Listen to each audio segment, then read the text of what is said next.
আজকের পর্বের বিষয় হলো দোলযাত্রায় রাধাকৃষ্ণ পুজোর যে পদ্ধতি সেটা নিয়ে আমি আলোচনা করছি।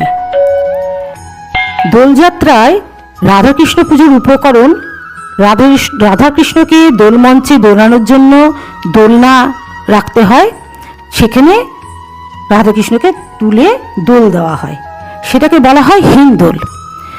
আর কি লাগে?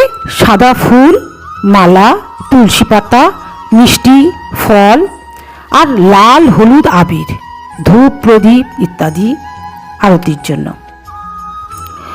বেশি কিছু লাগে না উপকরণ, তবুও এইটুকু দিলেই রাধাকৃষ্ণ পুজো হয়ে যায়। এবার শ্রীকৃষ্ণের প্রণাম মন্ত্র বলছি।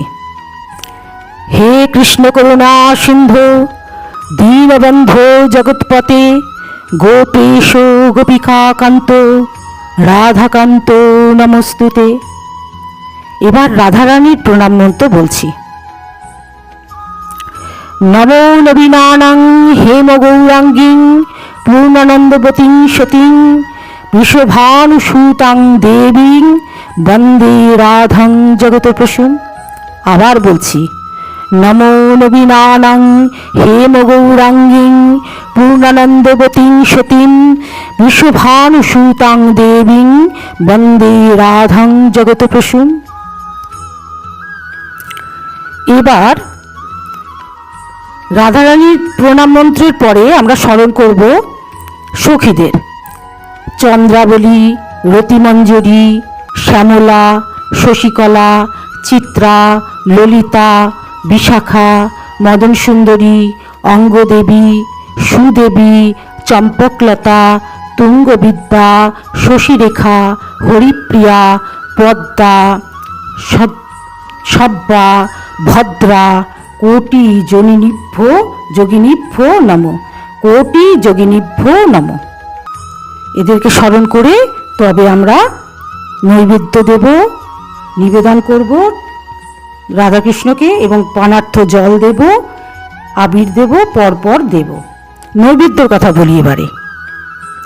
থালায় নৈবেদ্য সাজিয়ে তুলসী দিয়ে যার যার গুরু মন্ত্র সেটা জপ করবে। তারপরে বলতে হবে ইদং নৈবেদ্যং ক্লিং শ্রীং রাধাকৃষ্ণায় নমঃ। এবার পানার্থ মানে জল দেবে, গ্লাসে করে এক গ্লাস জলে একটা তুলসী দিয়ে ফুল দিয়ে বলতে হবে ইদং পানার্থং ক্লিং শ্রীং রাধাকৃষ্ণায় নমঃ। এবারে পুনরাচমণীয় একটু জল নিয়ে বলতে হবে ইদং পুনরাচমণীয়ং ক্লিং শ্রীং রাধাকৃষ্ণায় নমঃ। এরপর আরতি করতে হবে। ধূপ, দীপ, জল, বস্ত্র, ফুল দিয়ে অন্তত 16 বার সারা অঙ্গে ঘোরাতে হবে, ঘণ্টা, শঙ্খ, হুলুধ্বনি সহকারে। এখানে কোনো মন্ত্র নেই, অতএব শুধু 16 বার ঘুরিয়ে নিলেই আরতি হলো। এই সময় রাধাকৃষ্ণের চরণে আবির দিয়ে পরস্পর পরস্পরের মাথায়, কপালে আবির দেবে। তারপরে পঞ্চতত্ত্বের প্রণাম মন্ত্র আছে।